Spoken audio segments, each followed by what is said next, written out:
Le plus grand défi qui attend les aphasiques, c'est de retrouver une utilité dans la vie. Il leur faut souvent tout recommencer à zéro.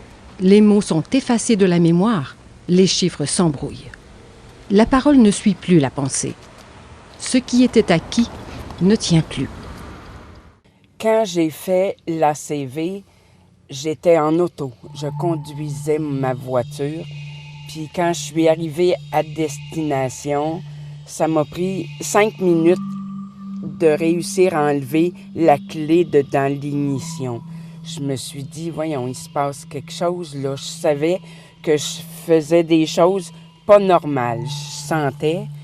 Puis j'étais toute seule, fait que je parlais pas toute seule, mais en descendant de l'auto, j'en avais plein les mains, là. C'était le 4 mars, c'était donc encore une période hivernale. Je suis débarquée de l'auto, j'avais mon sac à main, mon sac à souliers, j'apportais un lunch parce que je m'en allais souper chez une de mes sœurs en compagnie d'une autre de nos sœurs. Là, on est 3 filles dans la famille Michaud, alors on est proches, les 3 filles, on soupait ensemble.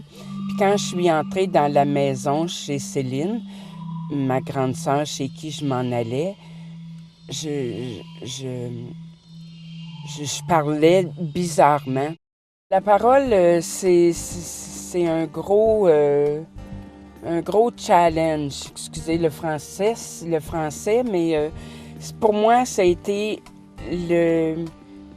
l'obstacle avec lequel j'ai le plus travaillé parce que je voyais à l'hôpital à Marie-Clarac, entre autres, là, quand j'étais en réhabilitation, je voyais des gens qui avaient fait des ACV à peu près à la même époque où moi j'avais fait le mien. Puis moi, j'ai été chanceuse, là. Ils me donnaient de la formation en orthophonie 2 et 3 fois par jour versus les traitements des autres peutes, là, en physiothérapie puis en ergothérapie. Moi, je voulais pas perdre le verbe. J'aurais été frustrée. Ça aurait été un de mes gros obstacles de vie si j'avais pas été capable de dire ce que j'avais comme sentiment, autant dans la frustration que dans les moments de bonheur. Moi, c'est sûr que si j'avais pas récupéré la parole aussi facilement que ça, je serais pas aussi heureuse aujourd'hui. Ça m'a sauvé la vie.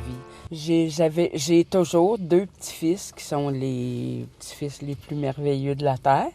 Puis moi, je voulais tellement pas qu'ils me voient comme ça, qu'ils me voient amoindri.